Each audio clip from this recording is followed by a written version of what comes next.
প্রিয় দর্শকবৃন্দ, স্বাগতম আপনাদের সবাইকে স্টার জলসার সবচেয়ে আলোচিত ধারাবাহিক ওমর দরদিয়ার আজকের পর্বের বিস্তারিত ভয়েস ওভার অ্যানালিসিসে। আজকের এই পর্বটা যেন একটা পুরোদস্তুর আবেগের ঝড়। শুরু থেকে শেষ পর্যন্ত প্রতিটা দৃশ্যে এমন একটা টানটান উত্তেজনা যে চোখ সরানো যায় না। ছোট্ট তানিয়া, যাকে আমরা সবাই প্রিন্সেস বলে ডাকি, সে তার দিদিভাই বাণীকে খাওয়ানোর জন্য কি না করছে। ও দিদিভাই, তুমি খেয়ে নাও না। এই একটা ছোট্ট কথায় যে আবেগ লুকিয়ে আছে তা শুনলে যে কোনো মায়ের বুক কেঁদে ওঠে। তানিয়া তো শুধু খাওয়াচ্ছে না, সে তার দিদিভাইয়ের মনের কষ্টটা নিজের ছোট্ট হাত দিয়ে সারিয়ে দিতে চাইছে। আর বাণী, সে তো নিজের জীবনের সবচেয়ে বড় লড়াইটা লড়ছে। রায়বাড়ির উত্তরাধিকারী হওয়ার অধিকার, মৌলির অপমান, অনিরুদ্ধের সঙ্গে সম্পর্কের জটিলতা, সবকিছুর মাঝে একটা ছোট্ট মেয়ের ভালোবাসাই তার একমাত্র আশ্রয়।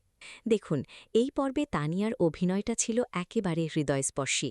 সে যখন বলছে, দিদিভাই খেলো না, শুধু একটুখানি রুটি রোল মুখে দিল, তখন তার চোখে সেই নিষ্পাপ ভালোবাসা আর মায়ের জন্য চিন্তা যে কোনো দর্শকের চোখে জল এনে দেবে। আর মৌলি, সে তো পুরো পর্ব জুড়ে তার স্বভাবসুলভ ভিলেন মেজাজ দেখিয়েছে। আমি তানিয়ার কথাতে উপোস ভাঙলেও আর কিছু খাব না। এই কথাগুলো বলার সময় তার চোখে যে ঘৃণা আর অভিমান মিশেছিল তা দেখে বোঝা যায় মৌলি কতটা গভীরে আহত। কিন্তু প্রশ্ন হল, এই ঘৃণার পেছনে আসল কারণ কি? শুধুই কি বাণী রায়বাড়ির উত্তরাধিকারী বলে, নাকি অনিরুদ্ধের মনে বাণীর জন্য যে টান তৈরি হচ্ছে সেটাই মৌলিকে সবচেয়ে বেশি কষ্ট দিচ্ছে? অনিরুদ্ধ তো পুরো পর্বে একটা দ্বিধাগ্রস্ত মানুষ। একদিকে তার স্ত্রী মৌলি, অন্যদিকে বাণী, যে তার জীবনের সত্যি সত্যি প্রেম। নকুল সরকারের কাছ থেকে বাণীর আসল পরিচয় জানার পর অনিরুদ্ধের মনের যে ঝড় চলছে তা তার প্রতিটা কথায় প্রকাশ পেয়েছে। ঈশানীর মেয়ে বাণী, এই সত্যটা যখন সামনে আসছে তখন পুরো রায়বাড়ির ভিত কেঁপে উঠছে। মৌলির বাবা নকুল সরকার তো স্পষ্ট করে বলে দিয়েছেন যে বাণী আসল উত্তরাধিকারী।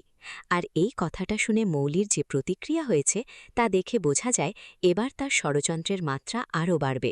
সে যখন বলছে, আমার এতদিনের সব সাজানো প্ল্যান ওই দুদিনের মেয়ে বাণী এসে মিষ্টি করে সব ভেঙে দেবে, তখন তার গলায় যে হিংস্রতা ছিল তা ভয়ঙ্কর।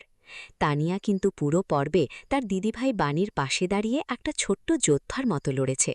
সে যখন বলছে, আমি যেমন করে আমার মাকে খুব ভালোবাসি, আমার মাও তেমন তোমাকে খুব ভালোবাসে, তখন সেই কথাগুলো শুনে মনে হয় বাণী আর তানিয়ার মধ্যে যে রক্তের টান আছে সেটা কোনো ষড়যন্ত্র দিয়ে ভাঙা যাবে না।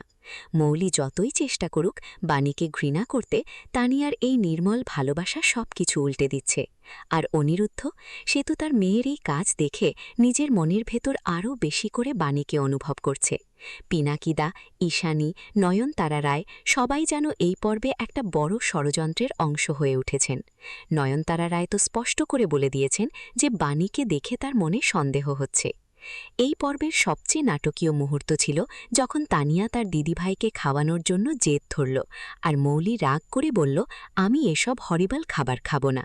কিন্তু শেষ পর্যন্ত তানিয়ার ভালোবাসার কাছে সবাই হার মানতে বাধ্য হল। বাণী যখন মৌলির জন্য রান্না করে আনল, কাঁচা লঙ্কা আর কালো জিরে দিয়ে পাপড়া মাছের ঝোল, বেগুন, বড়ি, টক ডাল, লাউ, তখন মৌলির মুখে যে অপমানের ছাপ পড়ল তা দেখে বোঝা গেল তার ভেতরের লড়াইটা কতটা তীব্র। কিন্তু তানিয়া তো থামল না।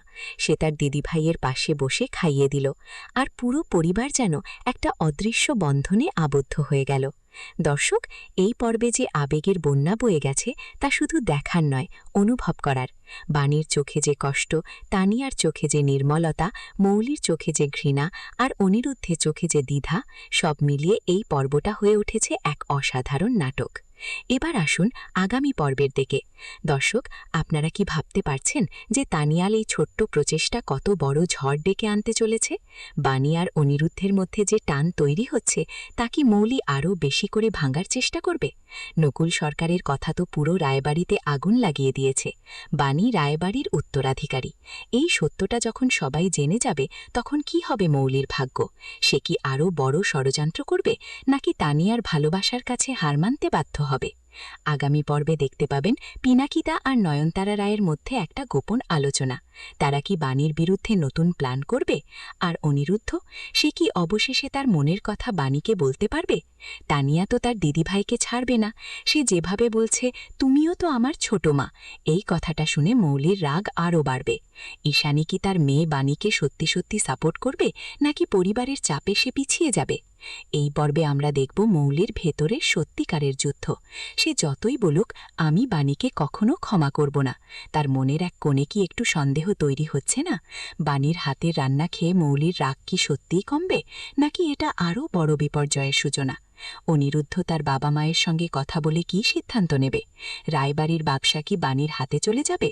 আর তানিয়া, সেই ছোট্ট প্রিন্সেস কি তার দিদিভাই আর বাবার মধ্যে সেতু হয়ে দাঁড়াবে? দর্শক, এই সব প্রশ্নের উত্তর আগামী পর্বে। কিন্তু আমি বলছি, এই পর্বটা হবে আরও বেশি নাটকীয়, আরও বেশি আবেগপূর্ণ। বাণীর চোখের জল, তানিয়ার হাসি, মৌলির রাগ আর অনিরুদ্ধের দ্বিধা, সব মিলিয়ে একটা অসাধারণ মোচড় আসছে। আপনারা কি ভাবছেন বাণী শেষ পর্যন্ত তার অধিকার ফিরে পাবে, নাকি মৌলির ষড়যন্ত্র আরও গভীরে চলে যাবে?